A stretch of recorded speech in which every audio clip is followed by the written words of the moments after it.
Tiffany here with another video here to motivate and encourage you parents out there, to remind you also that your dreams are important, your goals are important, and you can do whatever it is that you have destined in your heart and that God has destined in your heart for you to do, as long as you work for it and go after it. Okay. Today I have a special guest who I'm going to be interviewing, just to give you some perspective about what this transition might be like for you, what it was for me. And yeah, so hopefully you get something from it and you learn something from it as well. Guys, this is my husband, Ricky. He's a big support system for me. And without him, I wouldn't be able to do a lot of the things that I've been doing. He is my music producer. He helps me run lines. He helps me record auditions when I have to self-tape. He's very hands-on, and I know it might get on his nerves sometimes, but he doesn't let me know. He's a good guy. So, so I just want to introduce you to my husband. He is also a musician in his own right. He also does video and camera work on the side, audio work on the side as well. So he's a busy guy, but he makes time. He always makes time for me to help me with my things that are important to me. So, yes. Welcome. Thank you. All right. So, just some questions to let people know things are not always as easy as they appear to be in photos and, on social media. They're not always easy as people think they might be. And I never want to give off the illusion that chasing your dream is going to be an easy situation to do. So that's why I invited you to sit down and talk to my subscribers and hopefully my new subscribers, and just let them know what it was like for you as the spouse or significant other of someone who decides to pursue their goals. What does it look like from your perspective? So your first question is, when I first told you that I wanted to pursue my dreams full time and leave my teaching job, what was your first thought? And tell the truth. Oh, wow. Well, my first thought, there's some hesitation and some reservations, because you first think about how that's going to affect us financially. Because I'm always thinking, first making sure that we got bills covered, mortgage covered, student loans, all that kind of stuff. So, there's financial ramifications for a move like that. So that's the first thing. Could we afford it? So yeah, that's that's where my mind went first. Okay. So is it safe to say you weren't immediately on board with a total ending of my previous job and going just full steam ahead into pursuing acting and performing and singing? Were you on board, or were you just like, you didn't have all the facts? Like, what was your mind? What were you going through when I brought it to you? Because I really didn't, when I brought it to him, to be honest, I wasn't asking for permission. I was like, hey, this is what I'm going to do. Yeah. And whether that's right or wrong, everybody has to determine within their own relationship how you go about that. But I really didn't present it as a, hey, this is what I'm thinking of doing. It was more of, this is what I'm about to do. So don't do as I do in that situation. Have a conversation first. But because I presented it that way, what what was your Yeah, I guess that made it different, because you really weren't asking my opinion. I guess really at that point you kind of already had it made up in your mind. But I was never like against it. And I don't know if we've ever spoken about that. I think my thing was the timing of it, because at the time you were teaching, and my mind was like, man, well, if she teaches 2 more years, she can get these student loans forgiven, and we good, and you can do what you want to do. So that's where my mind was. I was like, dang, can you just hold on 2 more years? And then shoot, you want to go to Hollywood, do what you want to do. But you wanted to do it right now and in the moment.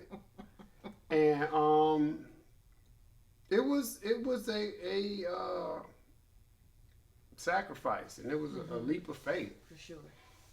But when you know who has your back, you serve a God that's gonna always take care of you. That's never let us down. Come on. Not just during our marriage, but even before. You have less reservations. And then secondly, I had to check myself, and I had to tell myself, who am I to stand in the way of somebody's dream? You only live once. You only get one shot at this thing, and I would hate to be the individual 20, 30 years from now. My wife's like, man, I wish I would have did this, and I'll be the reason for her not ever attempting her dream. So, once I just ate it and was like, you know what? Not ate it. That's what I did, though. Oh, bless. Because you was like, you already had your mind made up. It's true. So once I got my mind fixed to that this is what you was going to do, I was just like, all right, I'll just shift some finances, make some things happen, and we ain't missed no meals, we ain't missed no payments, and God did what I knew He would do. And the rest is history. I mean, you're excellent at what you do. You're excited and happy with what you've been doing, and it's cool to see you thriving in it. So, thank you. Yeah. So, you kind of already answered it a little bit. Your concerns were primarily just financial. It wasn't a concern as to will you be able, or was there a concern as to will you be able to get consistent work? Is this a temporary thing where you feel like, let me just let her get this out of her system, or did you take it as serious as I was taking it, as far as just me being able to just have this outlet to do and give it a try versus No. staying somewhere where I wasn't feeling like I was thriving? I knew you were serious about it because you were just tired of doing what you were doing, even though you were good at that. And I thought there was you had a real calling in what you were doing previously, and there was a need.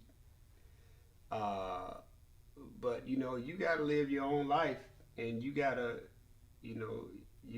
do what makes you happy and what brings you joy in life and brings you a sense of accomplishment and satisfaction. So once I saw that you had a passion for it, I was just like, well, shoot, let me just jump on this train and help you to ride this thing out and be as supportive as I can in this.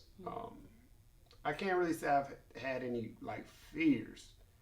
It's just, I guess my biggest thing was, I couldn't eat steak as often as I was before because, I ain't have as much steak money no more. But other than that, money is money. It's come and go, and there's enough stories out there that proves money doesn't buy happiness. Amen. And we doing all right. And like I said before, God has blessed, and He's opened up even more doors for you since when you started. So it's cool to see you finding your way in this thing, and it's really blossomed, and it's continuing to blossom for you. Or what is the example that you think that I'm showing our children by pursuing my dreams, because how much time goes into rehearsal schedules and performance schedules, and I'm not always here for however long that rehearsal process is. I'm gone a lot, but once the show opens, then my schedule is a little more open, during the day or whatever. So depending on the production. So I mean, how do you feel it's impacting our children? Me switching careers. You mama. Mama's gonna be mama. They want to see mama happy. Mm-hmm.